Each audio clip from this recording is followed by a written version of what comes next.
dia, bem-vindo a mais um Café da Manhã da Academia Brasileira de Direito do Trabalho.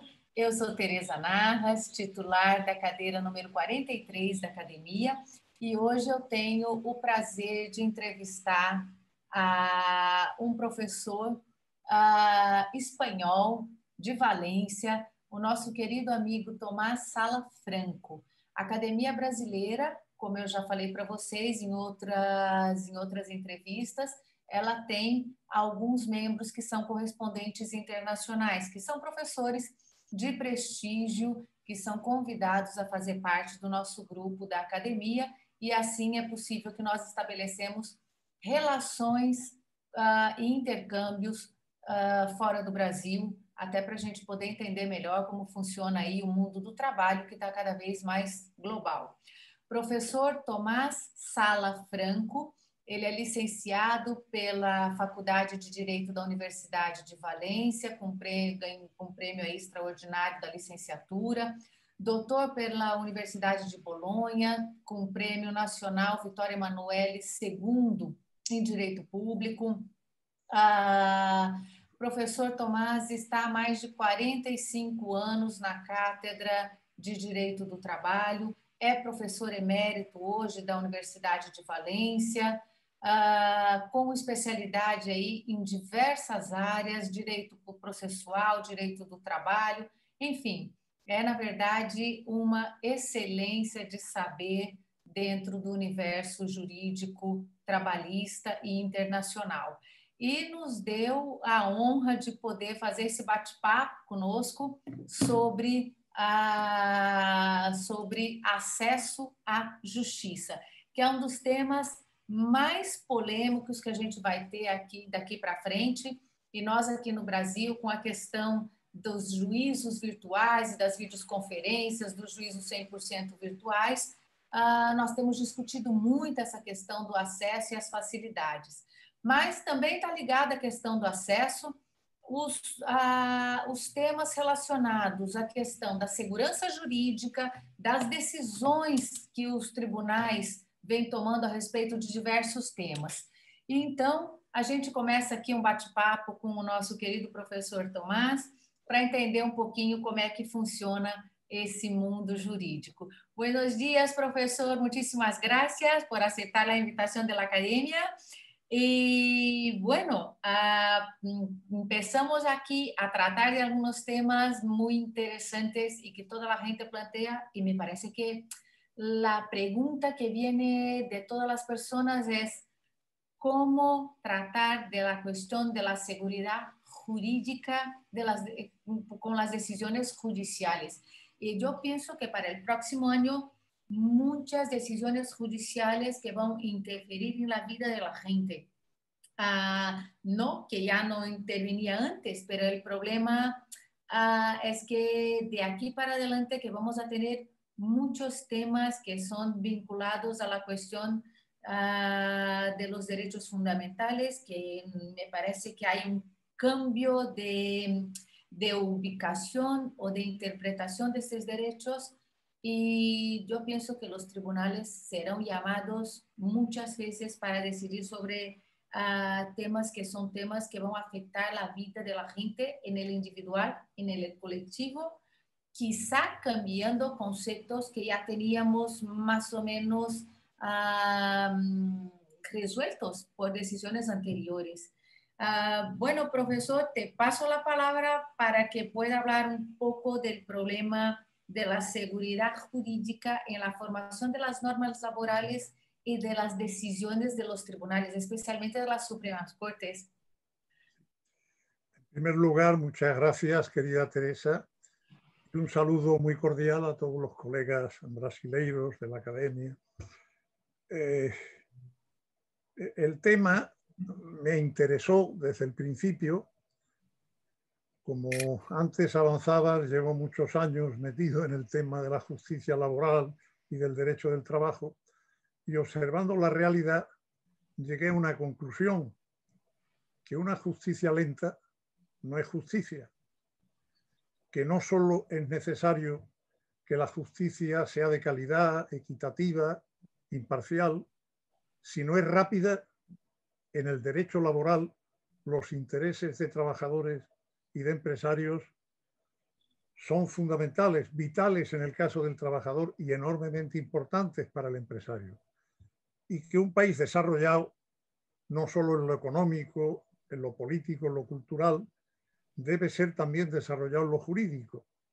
Y para que un país sea desarrollado en lo jurídico, la seguridad jurídica resulta el pilar fundamental. Porque en el fondo la seguridad jurídica es el pilar fundamental de un Estado de Derecho. Y mientras no nos concienciemos todos de que esa seguridad jurídica es fundamental, el derecho no será más que un remedio de una realidad bastante zafia. Mira, el punto de partida para mí es observar la justicia española laboral y constatar que en la mayor parte de las grandes ciudades una demanda que se plantea ante un juzgado de lo social tarda aproximadamente 2 años y medio en resolverse por el Tribunal Supremo con una sentencia firme. Y con independencia de que en otros países puedan producirse estos largos espacios de tiempo, siempre me ha preocupado qué es lo que se puede hacer para que los poderes públicos mejoren y hagan mucho más rápida esa justicia.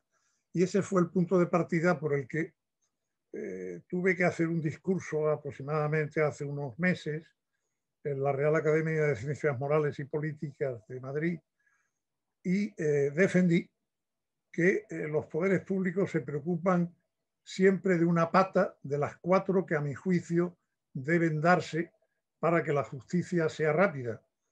No solamente deben de preocuparse de la justicia en sentido propio, de los medios personales, materiales en cantidad y calidad, de jueces, magistrados, de procedimientos adecuados y de operadores jurídicos, tales como abogados o similares, que tengan unos dinteles de calidad extraordinarios, sino que además de eso, y fundamental, y antes que eso, debe preocuparse el Estado de la seguridad jurídica. Una tercera pata sería el asesoramiento previo a los conflictos y una cuarta, el desarrollo de los procedimientos extrajudiciales, evitando en la medida de lo posible la judicialización de los conflictos. Personalmente me manifiesto a favor de que una política de mejora de la justicia necesariamente ha de tener esas 4 patas. Si una de esas 4 patas falla, se viene abajo la mesa y se viene abajo la justicia. Seguridad jurídica, asesoramiento previo, procedimientos extrajudiciales y finalmente lo que conocemos como justicia laboral en cuanto a medios, procedimientos, etc. El más importante de las 4 patas, sin duda, es el de la seguridad jurídica, que es el que sostiene a todas las demás. Y en segundo lugar, probablemente, el cambio de cultura, de la cultura de la judicialización, una cultura del asesoramiento previo, que esto desgraciadamente en países latinos como los nuestros no está excesivamente desarrollado. Y en tercer lugar, los procedimientos de solución tipo conciliación, mediación y arbitraje, tanto de conflictos de intereses como de conflictos jurídicos, para evitar que a la justicia solo lleguen aquellos asuntos que realmente merezca la pena que la justicia se ocupe de ellos. Este es el planteamiento de partida y esta es la defensa que yo vengo haciendo siempre de una justicia laboral, propiciando normas seguras, propiciando asesoramientos previos, cambiando la cultura de la judicialización típica de nuestros países por una cultura del asesoramiento y propiciando y promocionando los procedimientos de conciliación, de mediación y de arbitraje. Córtame cuando tú quieras. Sí, pero sabes que el tema de la solución de los conflictos por un medio extrajudicial en Brasil aún hay hay una resistencia muy fuerte. Sí. Porque, claro, bueno, tú conoces bien el sistema latino y lo que se piensa aquí. Nosotros tenemos la justicia especializada, que es independiente de los otros órganos, de los otros tipos de justicia. Y bueno, que sustenta aquí es una voz muy fuerte en contra los métodos de solución extrajudiciales por mediación o por arbitraje. Porque, claro, se piensa que dejar todo esto en las manos del Estado se quedaría mucho mejor y mucho más honesto para los trabajadores. Tuvimos en Brasil una reforma en el año 2000 más o menos, donde se planteaba la situación de las comisiones previas de solución de conflictos, que esto debería pasarse y ocurrir dentro de los sindicatos. Y lo que pasó que fue un verdadero caos con la situación, porque lo que llegaba a la justicia era que había un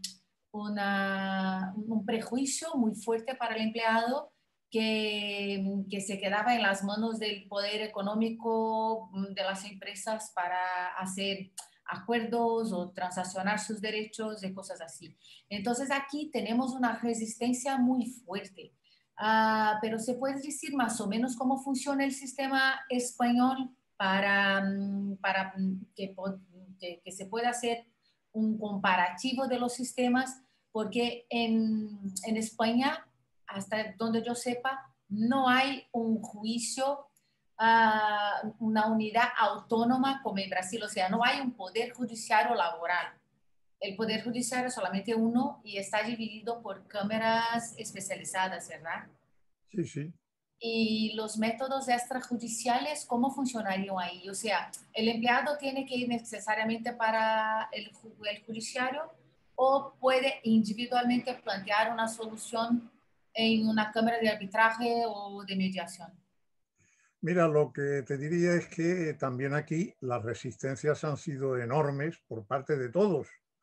En primer lugar, por parte de los sindicatos, por parte de los propios empresarios y por parte de los jueces, de algunos de ellos, no de todos. Personalmente, vengo defendiendo desde hace ya bastantes años las ventajas de los procedimientos extrajudiciales sobre el procedimiento judicial y, por supuesto, sobre el procedimiento de acción directa, sobre las huelgas. En cuanto al procedimiento judicial, no cabe duda que la primera defensa es por razones de rapidez y por su mayor informalidad. Yo personalmente soy árbitro del Colegio Arbitral Estatal, del llamado Servicio de Arbitraje y Conciliación del SIMA en Madrid, y también del Tribunal Arbitral Laboral Valenciano de la Comunidad Valenciana. Tengo experiencias positivas y experiencias negativas, como todo, ¿no? En general, te podría decir que los procedimientos lo que están procurando es una mayor participación de las partes en conflicto, cosa que no se da normalmente en los juicios ante un tribunal, tanto a la hora de decidir como a la hora de buscar asesoramiento, como a la hora de buscar soluciones. Luego, la informalidad frente a la rigidez de las sentencias, perdón, de los procedimientos judiciales, pues es evidentemente muy superior. Yo no me he levantado jamás de la silla como árbitro sin haberme enterado plenamente de cuáles han sido los hechos. Tengo mis dudas de que en muchos procedimientos judiciales a algunos magistrados les ocurra lo mismo. En definitiva, hay un mejor entendimiento de los hechos, entiendo, con caracteres generales, por parte de los árbitros que por el juez. Pero una vez te digo eso, te diría que yo personalmente no soy demasiado defensor del arbitraje, de lo que soy gran defensor es de la cultura de la negociación y por tanto de la conciliación y de la mediación previa a un arbitraje o previa a un juicio o previa a una huelga. Yo te confieso que mi modelo de relaciones laborales, que me gusta calificar de maduro, es el de un modelo en donde haya más convenios colectivos que leyes y reglamentos en el plano normativo, y en el plano aplicativo un modelo en el que haya más procedimientos de conciliación, mediación, acaso en menor medida de arbitraje, que judiciales. En definitiva, defiendo pues un modelo en donde la participación del Estado sea menor y la de la sociedad civil sea mayor, partiendo de una mayoría de edad de los agentes sociales frente al Estado proteccionista. Pero estoy de acuerdo contigo que esto ni es exportable, cada país tiene sus propias realidades, hay que ir con el ritmo del país, no se puede ir por encima de lo que el país demanda, y desde luego aquí también hay unas grandes resistencias por parte de todos. En general te diría que los procedimientos funcionan razonablemente bien dependiendo de las personas muchas veces, tanto de los conciliadores, mediadores, como de los árbitros y de los temas. Yo no quisiera abundar mucho en esto, pero sí me gustaría señalar que los costos son menores para los trabajadores y para las empresas cuando existe consolidado un sistema de conciliación y de mediación e incluso de arbitraje previo a cualquier tipo de huelgas, y también la eficacia es mayor en ocasiones porque todos sabemos lo que son las huelgas absorbidas por las empresas, en el sentido de que la empresa industrial muchas veces provoca incluso la huelga con un exceso de stocks para deshacerse de ellos, y simplemente la empresa de servicios, que es la que predomina más, absorbe las huelgas a través de la recuperación del trabajo perdido por las huelgas posteriormente. Por todas estas razones, tanto del lado judicial como del lado de la acción directa, yo he defendido siempre los procedimientos de solución extrajudiciales. Me dices cómo funcionan. Iniciaron su camino con un decreto ley en el año 1977, pero esto está abandonado, ahí sigue vigente, pero es una norma obsoleta que ha sido superada por la realidad negocial. Y hoy día los procedimientos de solución extrajudiciales se pactan entre los sindicatos mayoritarios y las asociaciones empresariales mayoritarias, tanto en las comunidades autónomas como a nivel estatal, dependiendo del tipo de conflicto. Y en unas comunidades funciona mejor y en otras funciona peor. Básicamente se dedican a solucionar conflictos colectivos, tanto conflictos jurídicos como conflictos de intereses. Y en algunos casos, en donde no hay demasiados conflictos colectivos, estos tribunales arbitrales o estos órganos de conciliación también se han dedicado a solucionar conflictos plurales o conflictos individuales, desde luego no los que afectan a los derechos fundamentales, que sin duda alguna estos habrán de ir necesariamente a la justicia. Y no te niego que los problemas que se han encontrado estos procedimientos van desde el planteamiento del propio fundamento normativo constitucional, porque los procedimientos extrajudiciales tienen que luchar contra dos derechos fundamentales, que es el de la tutela judicial efectiva, el derecho que todo ciudadano tiene de acudir a un tribunal, por tanto a la justicia, y en segundo lugar el derecho de autonomía colectiva, el derecho que sindicatos y asociaciones empresariales tienen ellos para decidir libremente si negocian los conflictos y no que les obliguen a ello, y en segundo lugar para someterse o no a un arbitraje. En todo caso, los procedimientos suelen ser voluntarios. Arbitrajes obligatorios en este país no hay más que uno, en caso de huelgas de larga duración, pero, y esta es una norma antigua que se ha utilizado 3 o 4 veces en la historia de las huelgas en España, y en cambio los conflictos colectivos sí te puedo decir que se está utilizando cada vez más los procedimientos de conciliación, de mediación e incluso de arbitraje.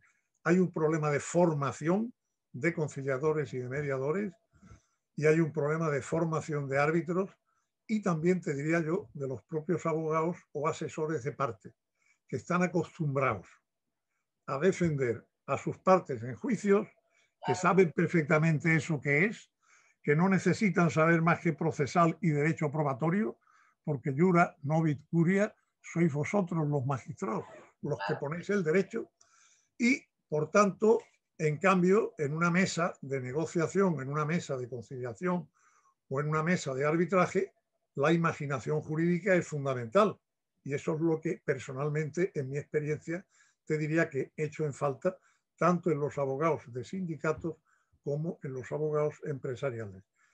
Y por darte un dato perverso, te diría que los abogados en general suelen ser reacios a estos procedimientos porque en el fondo no saben cómo cobrarlos, no saben cómo minutarlos.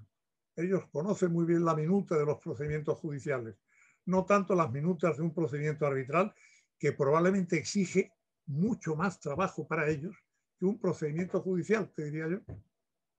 Tomás, ¿no te parece que faltaría un repaso, una revisión sobre los programas de las universidades? Porque, por ejemplo, esto siempre lo he observado dando clases y decía, cuando te metes en una facultad, aquí en Brasil, por ejemplo, en el segundo año empieza a estudiar procesal, siempre, Sí, sí. pero mediación, conciliación y soluciones extrajudiciales, o sea, no hay una asignatura donde te puedas aprender métodos de conciliación, porque no es fácil. Claro, No, esta no, no es es fácil. una ciencia. Tú tienes que, como tú has dicho, tienes que saber incluso cómo cobrar del cliente, cómo que te vas a hacer eso. Y tienes que saber, tienes que tener creatividad, tienes que tener, es otra cosa. En noviembre, la Suprema Corte brasileña ha decidido una cuestión que se arrastraba hacía mucho tiempo por una reforma de la Constitución que para los sindicatos, tú sabes que aquí aún seguimos con lo que se llama la justicia de poder normativo. O sea, los sindicatos cuando no llegan a un acuerdo sobre una negociación, que pueden reclamar al Poder Judiciario que lo haga. Y esto para mí es una cosa que no cuadra, porque ¿cómo puede el Poder Judiciario dictar una sentencia diciendo cuáles son las cláusulas de una negociación colectiva? Es una cosa que, bueno, es que no lo sé qué palabra en portugués, en español, en qué idioma sea para explicar eso, porque si es una negociación, desde mi punto de vista no puede tener una imposición por una sentencia judicial, pero bueno. Y entonces ha venido una enmienda constitucional, que ya no me acuerdo el año, pero hace más de 10 años, diciendo que para llegar hasta el Poder Judicial, claro, empieza a estrechar el poder del judiciario de decir el derecho en situaciones de negociación colectiva. Y por fin ha llegado el Supremo Tribunal Federal para decir si los sindicatos de empleados y empleadores tienen que estar de acuerdo o no para reclamar la justicia, o sea, una respuesta judicial por una negociación colectiva, por el poder normativo. Y el Supremo Tribunal Federal, en, en una sesión que se discutió mucho, ha llegado a la conclusión por mayoría de votos que sí, que los sindicatos tienen que estar de acuerdo para ir hasta el Poder Judiciario por una sentencia normativa que llamamos. Pero mira, cuánto tiempo y se lleva para llegar a una situación así, que además que para mí ya tenía que ya no existir más, porque poner las cosas en el Poder Judiciario, que me parece una barbaridad. Y entonces lo que me parece es que se empezara a hacer desde la facultad una asignatura desde el inicio, no solamente para elaborar, pero para todas las otras materias, de decir que tiene que saber ser un mediador, un árbitro o trabajar en la situación de prevención y no de represión, que me parece que sería mejor. Esto que no tenemos, ¿verdad? Estoy absolutamente de acuerdo. Es más, yo lo extendería no solamente a las actuaciones extrajudiciales, las actuaciones en línea de conciliación, de mediación o de arbitraje, sino a lo que es el asesoramiento jurídico previo. Vivimos unas facultades en las que parece que el derecho únicamente lo aplican los jueces y que se pasa de la tranquilidad jurídica al conflicto judicial y que en medio no hay nada, a diferencia de posiblemente de las sociedades anglosajonas donde el asesoramiento jurídico previo es fundamental. Yo me he preguntado muchas veces cómo tanto el trabajador como el empresario, especialmente en empresas de interés, para comprarse un coche, un ciudadano pregunta a todo el mundo, se asesora antes, mientras que para contratar su trabajo, que es lo fundamental de su vida, no se encomienda ni a Dios ni al diablo, sino que va directamente y firma lo que le echen, sin conocimientos la mayor parte de las veces de nada. Por tanto, yo creo que lo fundamental para evitar los conflictos es fomentar el asesoramiento jurídico previo. Pero ¿qué pasa? Probablemente, sin duda, en Brasil y desde luego en España aún falta una cultura del asesoramiento y hay un exceso de una cultura de la judicialización y del conflicto. Y las razones yo creo que se dan de la mano. Por una parte, los clientes desconfían del asesoramiento previo. Piensan que eso es un gasto superfluo, que es una inversión no rentable y solo piden ayuda in articulo mortis, cuando el muerto prácticamente ya no hay quien lo resucite. Y los abogados, por su parte, al no pedirle a los clientes ese asesoramiento, se inclinan siempre por el pleito judicial, que como te decía antes es lo que mejor conocen. Excepciones naturalmente existen, pero lo normal es que el abogado conozca muy bien el derecho procesal, muy bien el derecho probatorio, el derecho sustantivo prácticamente casi nada.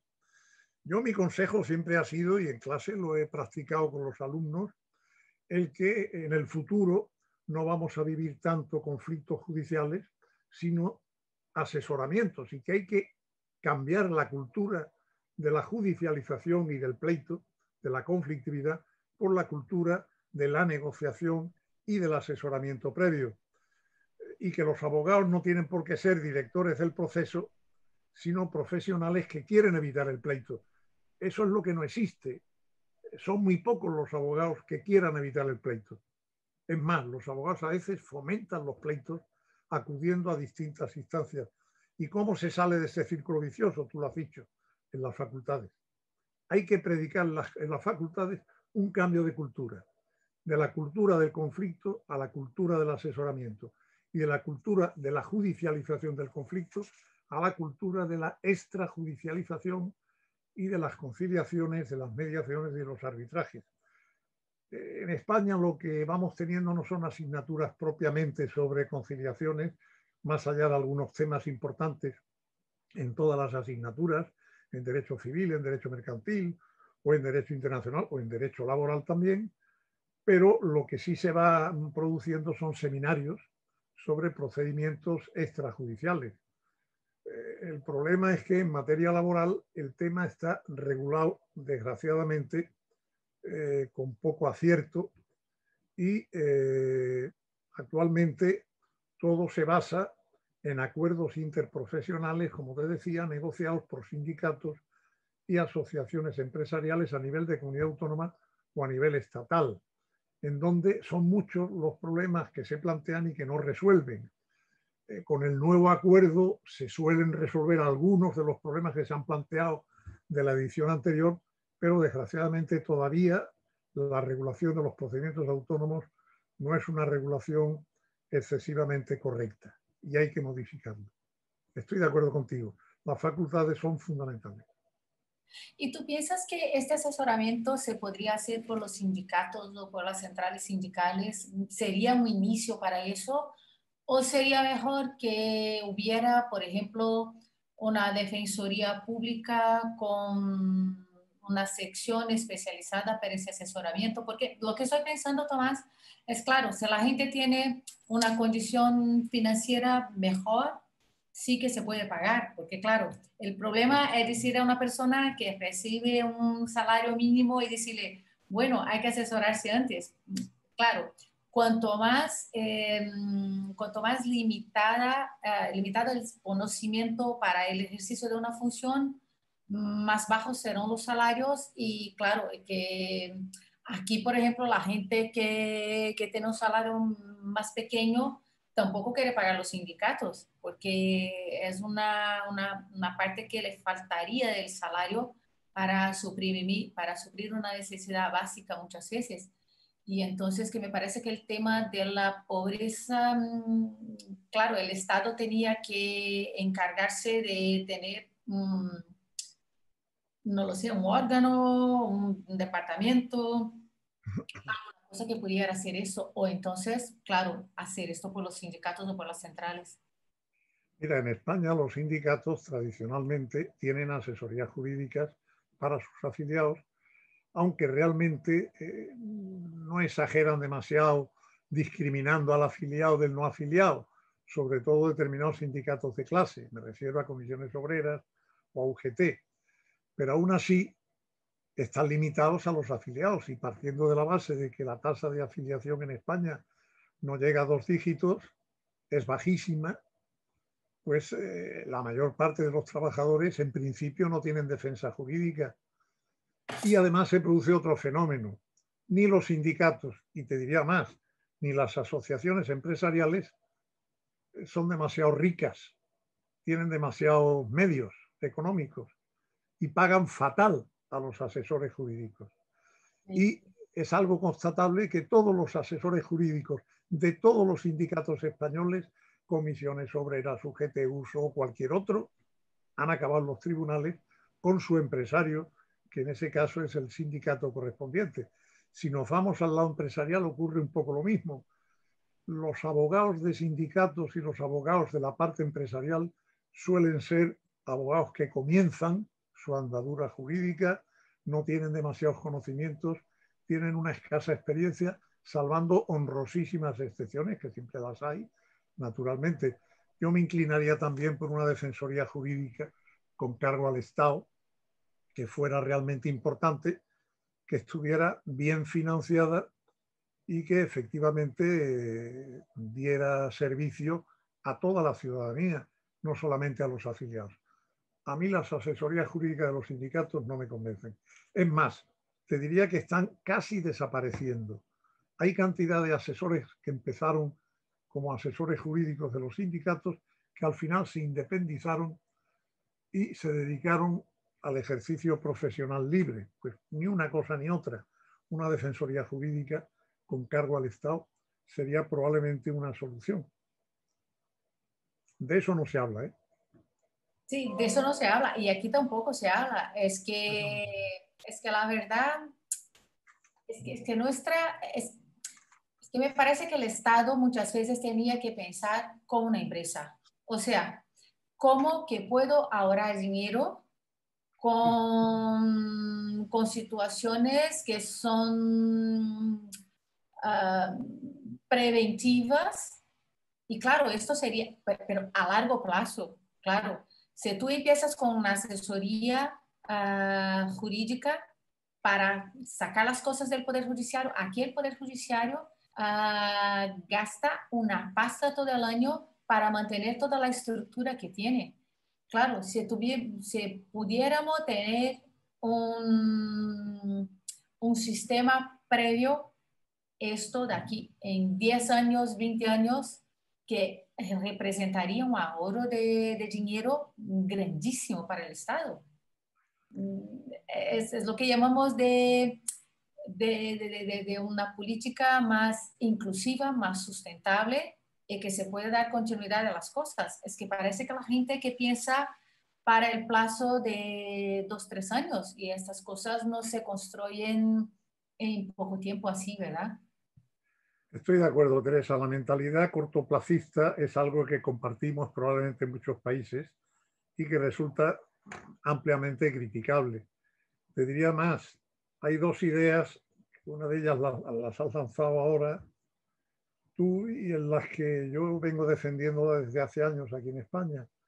Una es la idea de la prevención del conflicto. Yo creo que hay que dar un paso más.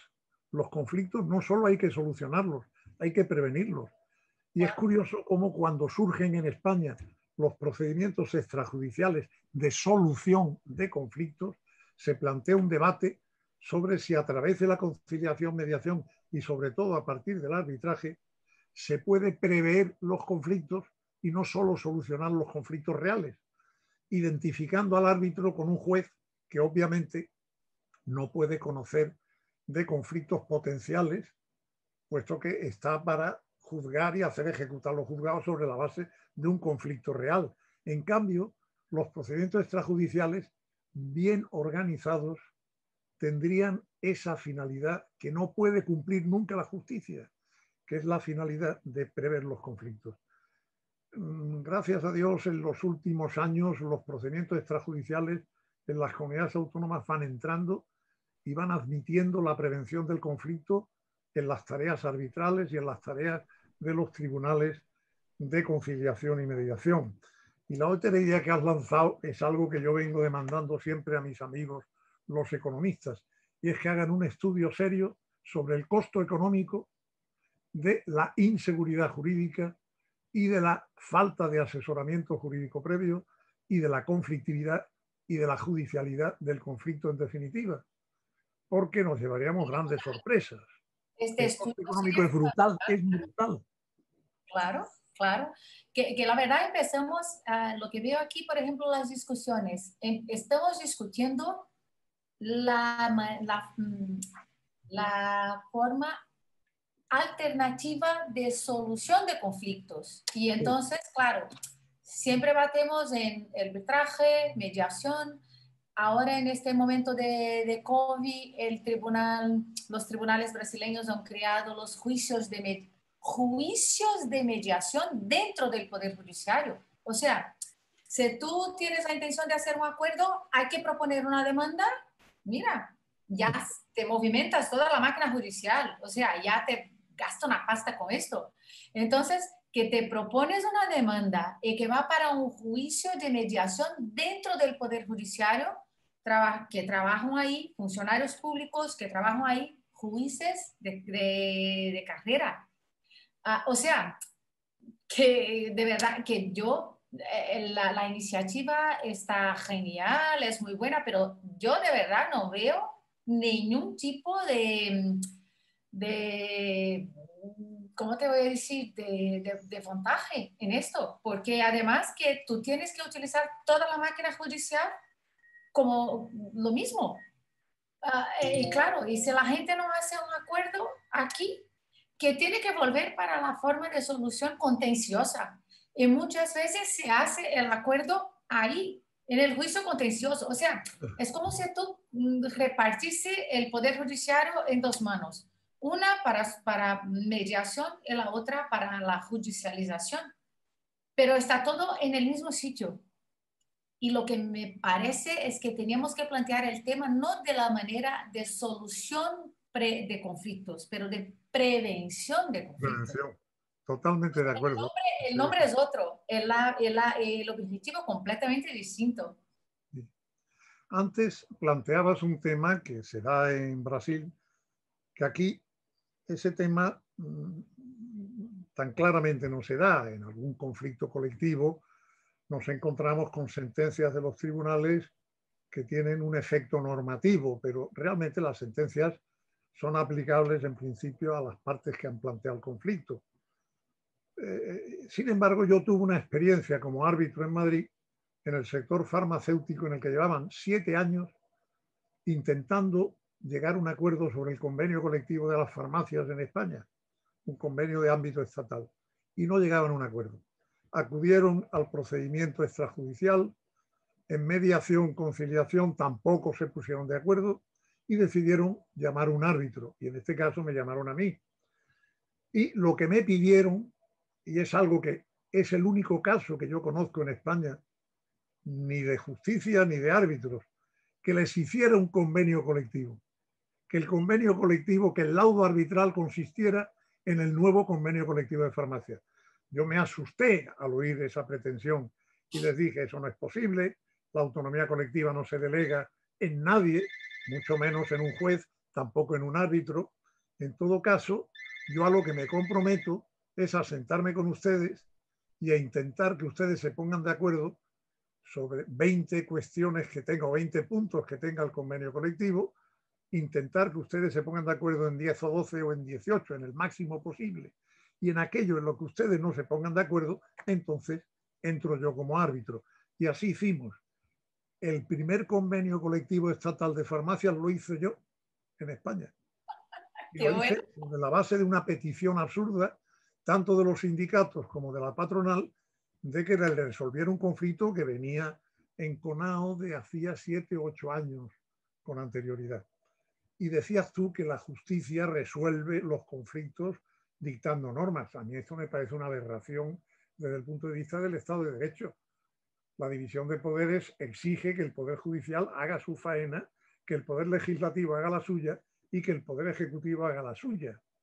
Y esa es la razón por la que yo defiendo que las normas deben ser mucho más seguras jurídicamente de lo que lo son. Y para que las normas sean seguras, entiendo que deben ser pocas, deben ser claras, deben ser completas y deben ser poco variables, poco mutables. Y desgraciadamente, al menos en España, nos encontramos con muchas normas laborales, normas poco claras, normas incompletas y normas que varían prácticamente de la noche a la mañana. Si te pongo el ejemplo del Estatuto de los Trabajadores, que en el periodo de 40 años ha sido modificado más de 50 veces, ha sido objeto de más de 50 reformas, a más de una por año, si hacemos las cuentas. Esto es una barbaridad. Entonces, para conseguir la seguridad jurídica, que es la base de que la justicia intervenga solamente cuando tenga que intervenir y tenga las cosas claras y pueda efectivamente, primero el legislador ha de cumplir con su faena, cosa que no hace. Luego el Ejecutivo, el Gobierno, las administraciones han de cumplir las suyas cuando reglamentan, cosa que no hacen.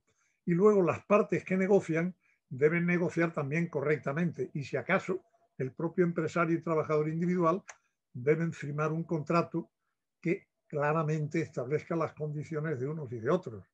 Ninguna de estas 4 cosas ocurren y frente a eso yo me rebelo y ese es el objeto del discurso ese del que te hablaba. Yo defendía efectivamente que las normas debían ser pocas frente a las muchas que hay, que es inevitable que haya muchas, pero que si hay voluntad política de reducirlas, se podrían reducir bastante y desde luego que fueran de más duración de lo que son y que se sistematicen en códigos. Mira, en España, en el Estatuto de los Trabajadores del año 80, se prometió solemnemente que habría un código de trabajo al estilo del Code du Travail francés. Bueno, pues han pasado más de 40 años y seguimos sin código. Y seguimos con un acumulado de leyes y de normas y de decretos. Como nosotros, Y no igual. hay abogado que sepa exactamente lo que está vigente, ni tampoco a veces los tribunales. Y yo he visto sentencias en las que se dicen barbaridades porque se están utilizando normas que han sido derogadas. Pero no solo eso. Curiosamente, además de haber pocas normas, curiosamente, es paradójico que hay sectores de actividad importantísimos que no tienen norma laboral. Hay muchas, pero no regulan todos los problemas. Por ejemplo, el personal laboral de las administraciones públicas, no hablo del funcionario público, sino del personal laboral con contratos de trabajo. Este tiene un régimen jurídico que realmente es como un conflicto permanente, porque está muy mal regulado o no está regulado. Las huelgas de funcionarios públicos no tienen regulación. Aquí en España se han llegado a plantear el año pasado por 4ª o 5ª vez la huelga de los jueces, magistrados y fiscales y hubo una división de opiniones incluso dentro del propio cuerpo de magistrados. Muchos opinaban que debían de ir a la huelga, que debía de prevalecer su aspecto de trabajadores sobre el aspecto de poder judicial del Estado. Y otros, por el contrario, no. Bueno, pues es un tema que se resolvió por la vía de hecho. Pero así todo, yo te diría que los convenios colectivos tienen una regulación penosísima que necesita una nueva reforma. Y luego hay una cosa que no sé si pasa ahí, supongo que sí. Cuando se dicta una ley, se dicta sin reglamento. Y esto produce un fenómeno muy curioso, que los tribunales en una primera etapa aplican la ley sin reglamento y dictan sentencias resolviendo conflictos. Y con posterioridad el gobierno, que ve cómo está actuando la magistratura, dice, por ahí no me gusta cómo va. Entonces saco el reglamento de signo contrario.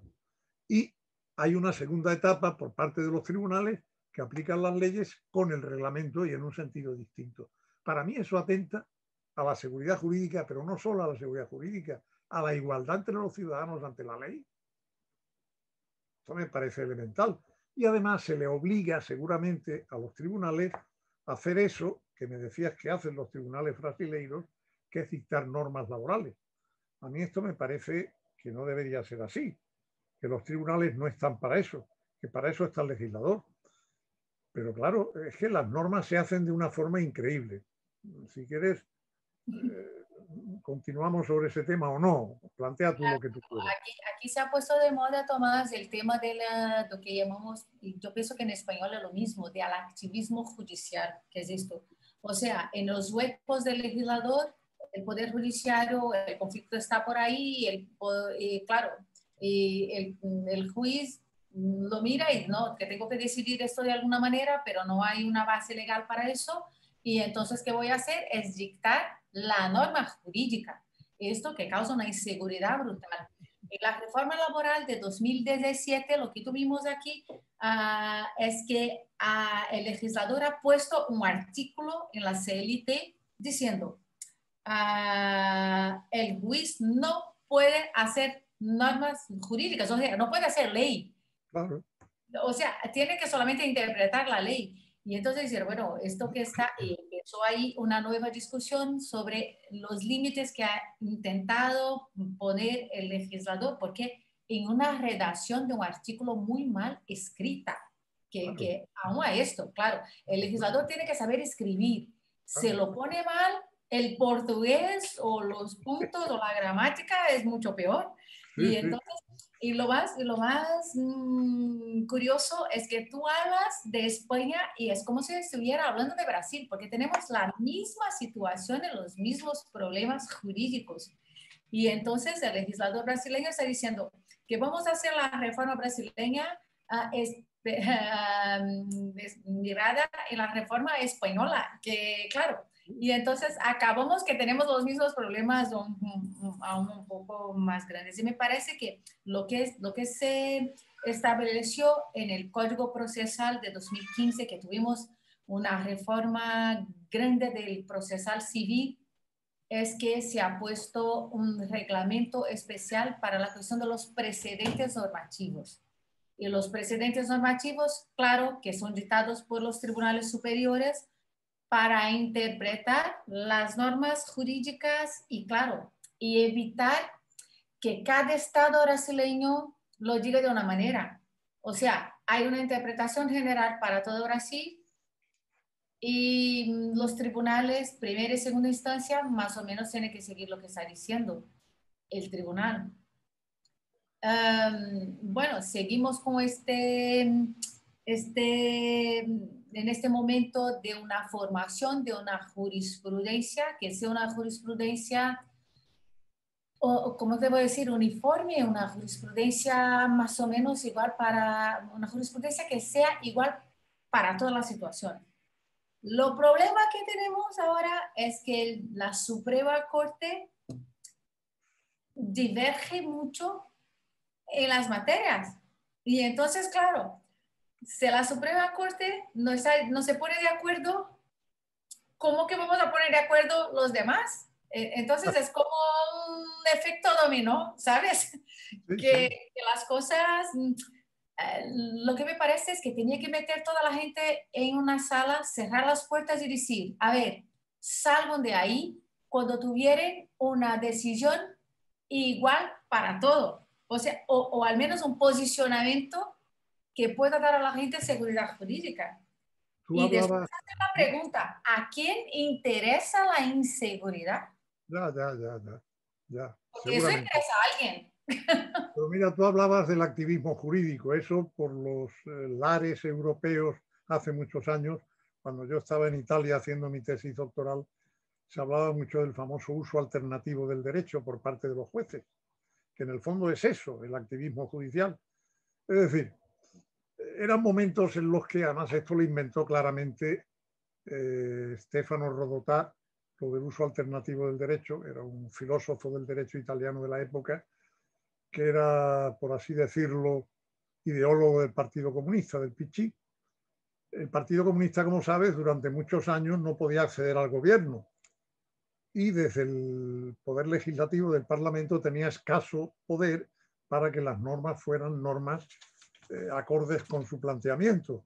¿Qué hizo? Intentó copar el poder judicial para desde allí hacer uso alternativo.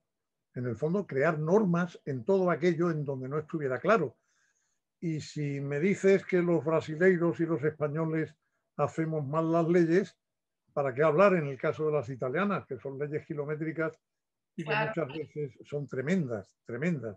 Yo las he vivido y las he sufrido también. Por tanto, el punto de partida siempre va a ser el mismo. Hagamos normas claras, que sean pocas y sobre todo que sean completas, porque de ahí vienen los problemas. Verás, para mí una norma completa es una norma, y vuelta al ejemplo de las patas, que tiene 3 patas. Y esto lo explico yo siempre a los alumnos así. Una norma, para que sea completa, de la naturaleza que sea, tiene que tener una primera pata, que es el mandato normativo, que ha de estar claro. Si es una ley, el legislador debe decir, yo quiero que esto sea así. Y lo debe dejar muy claro, mandato normativo. La segunda pata es cuál es el alcance imperativo de ese mandato, que en derecho laboral es problemático, porque como sabes, tenemos normas de derecho necesario absoluto, absolutamente imperativas, inmodificables, otras normas que son mínimas, mejorables por los convenios y por el contrato, otras que son máximas, que son techos que no se pueden pasar, por ejemplo, las leyes de presupuestos para el personal laboral de las administraciones públicas, y luego normas dispositivas, como en el derecho común. Pero claro, eso lo ha de decir la ley. Si una ley no te dice, si lo que dice es un mínimo, es un máximo, es un imperativo absoluto o es una norma dispositiva, ¿quién tiene que hacer esa faena? El tribunal, porque tiene que resolver. Pero es que hay una tercera pata, que es establecer el sistema de sanciones y de responsabilidades para el caso de incumplimiento de ese mandato. Si la responsabilidad de ser laboral, civil, contractual, extracontractual, administrativa, penal, etcétera, etcétera. Tampoco dice una palabra. Eso hay que adivinarlo. Y muchas veces es muy difícil adivinarlo. Con lo cual se produce una falta de claridad en la norma, que el juez tiene que resolver ese enredo. Y una vez más el juez tiene que hacer de legislador. Yo digo de broma que muchas veces a los jueces les aumentaría el sueldo por la faena legislativa que hacen, y a los legisladores les quitaría parte de su sueldo porque realmente rarísima vez cumplen con ese triple, ese trípode que a mi juicio debe tener todas las normas. Es que yo estoy para ser legislador, como tú sabes, no se necesita nada. Basta con presentarte unas elecciones. Y realmente luego tienen una soberbia impresionante, que te lo cuentan los letrados de todos los parlamentos de cualquier país, que no les hacen caso a ellos, que son los asesores jurídicos, porque ¿quién le va a decir al político lo que tiene que hacer? Bueno, pues mire usted, están haciendo las cosas mal, y realmente la estructura de las normas suele ser penosa, y el juez tiene que cubrir esa penosidad haciendo una labor que no le corresponde. Pero si vamos a los contenidos de las leyes, bueno, ahí ya la falta de que sean completas es total. Por ejemplo, yo no sé si abundan en tu país los famosos reenvíos legislativos a los convenios colectivos o a los contratos. Es decir, normas legales que son incompletas y que para completarlas llaman al convenio colectivo o incluso a veces al contrato individual de trabajo. Y eso surgen una serie de problemas interpretativos que no hay quien se aclare. Primer problema, ¿el convenio colectivo tiene libertad o está obligado a desarrollarlo? Primer problema que no resuelve nadie. Segundo problema, ¿debe completar o complementar la norma legal o se trata de una deslegalización y tiene que regularlo prácticamente ella? Y tercer problema, muy grave, ¿cuándo surge el derecho que la ley reconoce? ¿Por la ley o por la suma de la ley más el convenio colectivo que lo complementa? Bueno, pues aquí nos hemos hartado de discutir doctrina y jurisprudencia, por ejemplo, sobre una ley que dice que las retribuciones del trabajo nocturno deberán ser específicas y distintas del trabajo diurno, y se remite al convenio colectivo para que el convenio colectivo la fije. Suponemos que deben ser superiores, pero solo es una presunción. Si no hay convenio colectivo, y desgraciadamente la mayor parte de los convenios colectivos no dicen nada, ¿qué ha de hacer un tribunal? reconocerle un derecho a una retribución superior, ha de fijarlo el tribunal con base a qué. Eso es norma, eso es actuar de legislador o al menos de negociador de un convenio. En España también tenemos los problemas. En materia de formación de los trabajadores, 3/4 de lo mismo. Siempre se da ese problema, normas que se remiten al convenio para completarlas y que cuando el convenio no dice nada, se plantea ante el tribunal si el derecho lo tiene o es un derecho incompleto que necesita del convenio para perfeccionarse. Y hay jurisprudencia en el doble sentido y eso crea inseguridad jurídica también. Claro. Tanto, Bueno, y aquí lo que me parece un poco más complicado es cuando se resuelve todo por el principio de la dignidad humana, o por el principio protectivo, o por el principio de la norma más favorable al trabajador. Porque claro, y ahí tú te metes todo dentro del mismo paquete y ahí está. O sea, se puede poner todo lo que tú quieras en dignidad humana, o dignidad del trabajador, o bueno, en todos los principios de derechos sociales.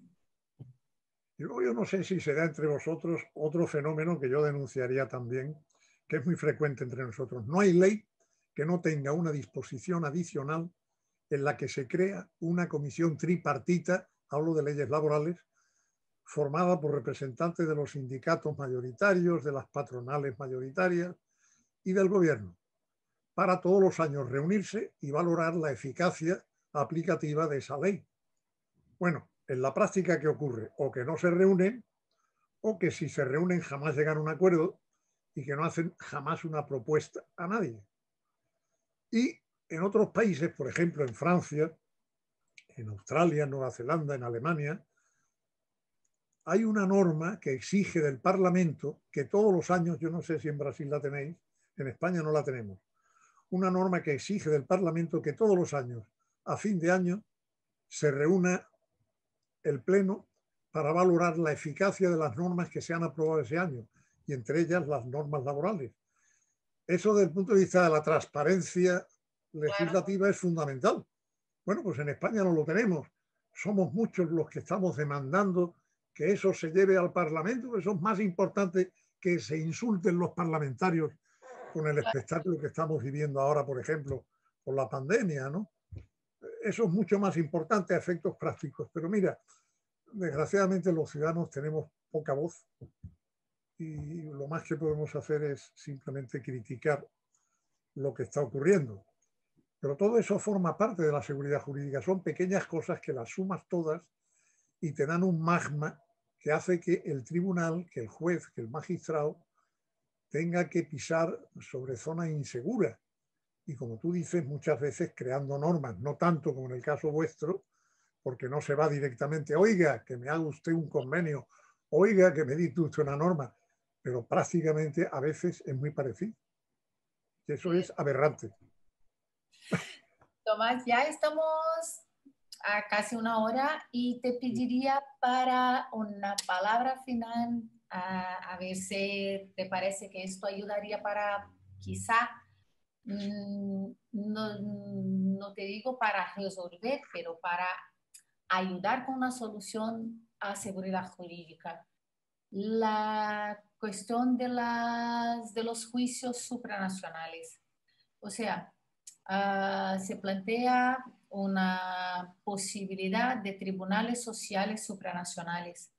¿Tú piensas que esto podría traer un poco más de seguridad jurídica a partir del momento que una corte supranacional pueda establecer directivas para los países? ¿Qué te parece? Como por ejemplo, vienes las sentencias que viene proferiendo el Comité de los Expertos de la ONU con la cuestión del PIDESCI, con la interpretación del PIDESCI, del protocolo adicional al PIDESCI. Por ejemplo, la Corte Interamericana también viene teniendo un papel importante, la Comisión también para bajar resoluciones.